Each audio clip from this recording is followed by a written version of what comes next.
Hello दोस्तों, कैसे हैं आप सभी का स्वागत है एमएम जीके स्टडी में।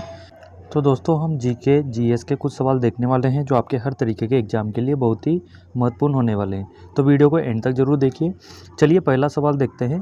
पहला सवाल है अपने पास, किसी दीपक की बत्ती से तेल ऊपर उठता है, यानी कि किस कारण से ऊपर उठता है ये आपको बताना है।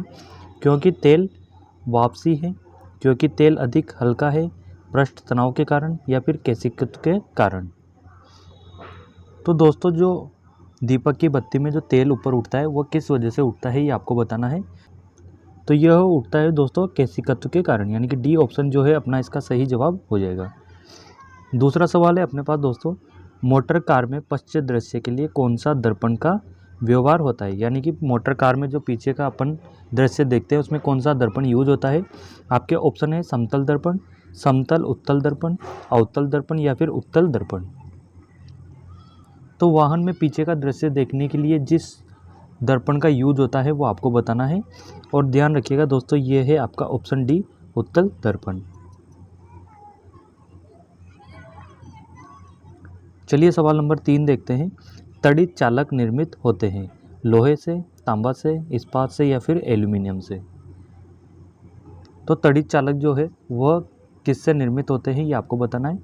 तो ये होते हैं दोस्तों तांबा से। बी ऑप्शन अपना सही जवाब इसका हो जाएगा। सवाल नंबर 4 है, पदार्थ का लघुत्तम अंश है प्रोटॉन, न्यूट्रॉन, पॉजिट्रॉन, या फिर क्वार्क।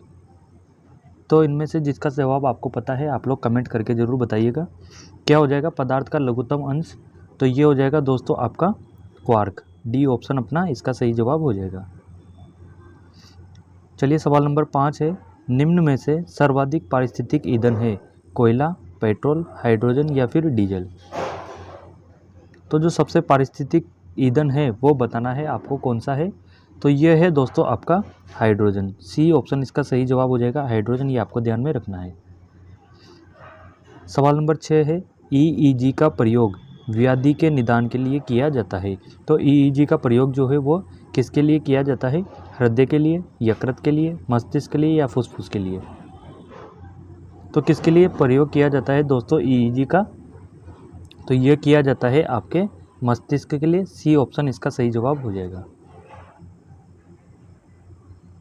सवाल नंबर 7 है, रेडियो सक्रियता का आविष्कार करने वाले वैज्ञानिक है madam Curie, Pierre Curie, Irene Curie, या फिर हेनरी बेकुरल।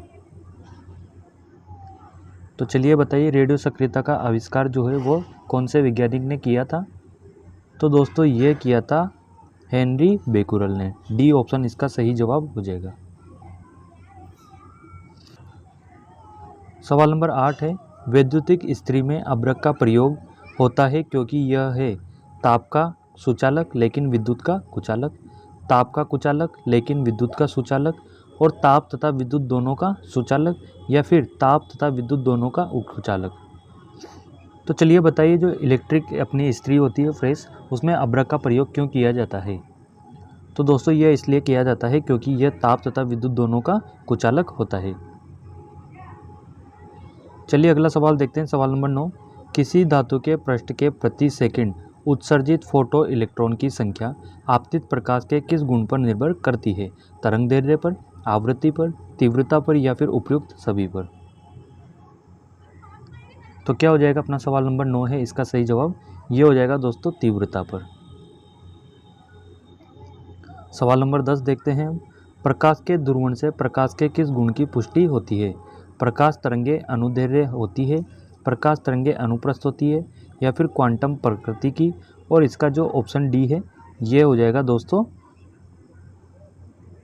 कणिका सिद्धांत की। तो चलिए बताइए क्या हो जाएगा अपना सवाल नंबर 10 जो है। सवाल क्या है, सवाल है प्रकाश के ध्रुवण से प्रकाश के किस गुण की पुष्टि होती है। तो इसका जो सही जवाब है ये है अपने पास में प्रकाश की तरंगे अनुप्रस्थ होती है। सवाल नंबर 11 है, कौन सा ग्रह सूर्य का 88 दिनों में एक चक्कर पूरा करता है। बुध, शुक्र, मंगल, या फिर बृहस्पति। तो इनसा कौन सा ग्रह है जो 88 दिनों में एक चक्कर पूरा करता है। दोस्तों वीडियो को लाइक ज़रूर कर दीजिए और वीडियो को शेयर कीजिए। जिसका जवाब आपको पता है कमेंट करके ज़रूर बताइए। तो वो कौन सा ग्रह हो जाएगा, ये है दोस्तों आपका बुध ग्रह। सवाल नंबर 12 है अपना, मार्स गैस के नाम से जानी जाती है, मीथेन, सल्फर डाइऑक्साइड, कार्जिन या इनमें से कोई नहीं। तो मार्स गैस के नाम से किसे जाना जाता है? ये क्वेश्चन आपके एग्जाम में कई बार पूछा गया है। तो मार्स गैस के नाम से दोस्तों मीथेन को जाना जाता है। ए ऑप्शन इसका सही जवाब होगा, ध्यान में रखना है आपको। सवाल नंबर 13 है, बेलोडोना नामक औषधि पट्रोपा बेलोडोना नामक पौधे के किस भाग से प्राप्त होती है? फूल से, तना से, पत्तियां से या फिर फल से? तो ये जो औषधि है ये पौधे के किस भाग से प्राप्त होती है? तो आपको ध्यान में रखना है, यह प्राप्त होती है पत्तियों से। अगला सवाल है आपके लिए, जीन क्या है? एक प्रकार का न्यूक्लिक अम्ल, केंद्र के मध्य का भाग, आनुवांशिक गुणों का वाहक या इनमें से कोई नहीं? तो जीन क्या है दोस्तों? यह है दोस्तों आनुवांशिक गुणों का वाहक। सी ऑप्शन इसका सही जवाब हो जाएगा। सवाल नंबर 15, क्रोमोसोम शब्द सर्वप्रथम किसने दिया था? लेवरन, मैकुलाच, वॉर्लियर या फिर फंक ने? तो दोस्तों क्रोमो शब्द जो सर्वप्रथम दिया था, यह दिया था आपके वॉल्डेयर ने। सी ऑप्शन इसका करेक्ट आंसर होगा, ये आपको ध्यान में रखना है।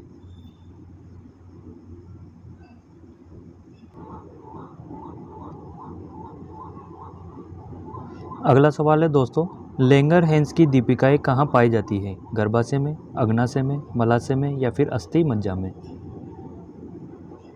तो चलिए बताइए, लैंगरहैंस की दीपिकाएं जो है यह कहाँ पर पाई जाती है? तो यह पाई जाती है दोस्तों आपकी अग्नाशय में। अगला सवाल है, रिकेट्स का रोग किसकी कमी के कारण होती है? प्रोटीन, आयरन, विटामिन डी या विटामिन ए? तो दोस्तों इसका जो जवाब है यह आप लोगों को कमेंट करके बताना है, इसका जवाब क्या होगा, कमेंट में ज़रूर बताइएगा इसका जवाब। अगला सवाल है, बेरी बेरी रोग किसकी कमी के कारण होता है? राइबोफ्लेविन, थायमिन, कैल्सीफेरोल या फिर इनमें से कोई नहीं?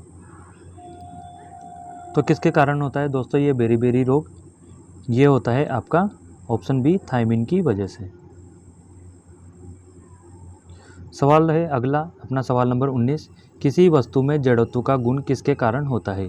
त्वरण, वेग, द्रव्यमान या उपयुक्त में से कोई नहीं?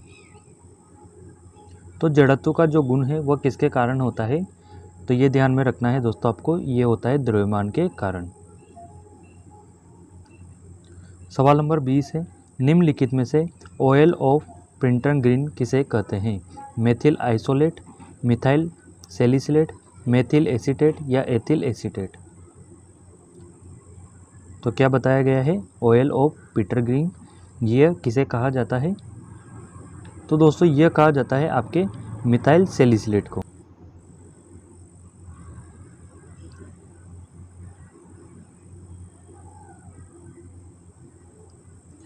अगला है अपने पास में, क्लोरोफिल में निम्नलिखित में क्या पाया जाता है?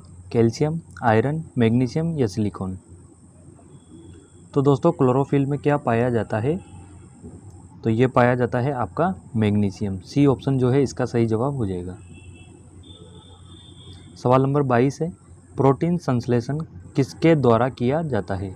लाइसोसोम, राइबोसोम, डीएनए या फिर क्रोमोसोम? तो दोस्तों प्रोटीन संश्लेषण जो किया जाता है यह किया जाता है आपके राइबोसोम के द्वारा। बी ऑप्शन इसका सही जवाब हो जाएगा। अगला सवाल है, तने का कार्य है संवहन करना, संग्रह करना, शाखाएं तथा पत्तियां उत्पन्न करना या फिर उपयुक्त सभी?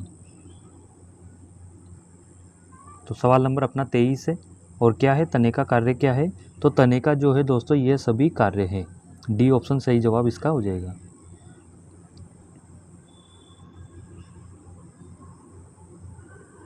अगला सवाल, कमरे में रखे रेफ्रिजरेटर का दरवाज़ा खोलने से कमरे का ताप पर क्या प्रभाव पड़ता है? ताप घट जाता है, ताप बढ़ जाता है, ताप स्थिर रहता है या इनमें से कोई नहीं? तो रेफ्रिजरेटर का जब दरवाज़ा हम खोलेंगे तो कमरे के ताप पर क्या प्रभाव इसका पड़ेगा? तो दोस्तों उस कमरे का ताप जो है वो बढ़ जाएगा। बी ऑप्शन इसका सही जवाब होगा। सवाल नंबर 25 है, किस विटामिन का रासायनिक नाम टेकोफेरोल है? Vitamin D, vitamin E, vitamin C या फिर विटामिन ए। तो दोस्तों टेकोफेरोल जो है वो कौन से विटामिन का नाम है? तो ये है आपके विटामिन ई का नाम, ये आपको ध्यान में रखना है। सवाल नंबर 26, प्रकाश संश्लेषण में अधिक मात्रा में काम आने वाला रंग कौन सा है? बैंगनी, लाल, हरा या फिर नीला। तो पौधे जो प्रकाश संश्लेषण करते हैं उसमें सबसे अधिक मात्रा में कौन सा रंग काम में आता है? तो ये आता है दोस्तों लाल रंग। बी ऑप्शन इसका सही जवाब हो जाएगा।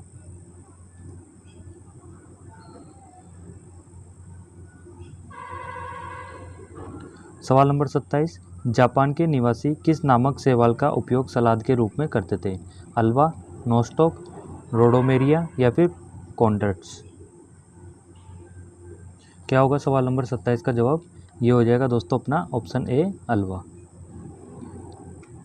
अगला सवाल है सवाल नंबर 28, वह किरण जो न्यूट्रॉन के टूटने से बनती है तथा जिसका वेग प्रकाश के वेग के बराबर होता है, कौन सी है? बीटा किरण, गामा किरण, अल्फा किरण, एक्स किरण या फिर अल्फा किरण। तो कौन सी है दोस्तों वो? ये है आपकी बीटा किरण। सवाल नंबर 29, आर्किमिडीज नामक प्रसिद्ध वैज्ञानिक ने कौन सा नियम प्रतिपादित किया? गति का नियम, जल उत्प्लावन का नियम, ध्वनि के चाल का सिद्धांत या जल के प्रवाह का सिद्धांत। तो आर्किमिडीज नामक जो वैज्ञानिक थे उन्होंने इनमें से कौन सा नियम जो है वो प्रतिपादित किया था? तो दोस्तों ये किया था आपका जल का उत्प्लावन का नियम।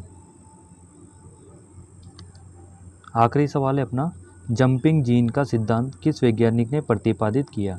बारबरा मैकक्लिंटोक, जोसेफ युकाबा, एंडरसन या फिर जॉन राइट। तो क्या हो जाएगा दोस्तों? जंपिंग जीन का सिद्धांत जो है किस वैज्ञानिक ने प्रतिपादित किया था?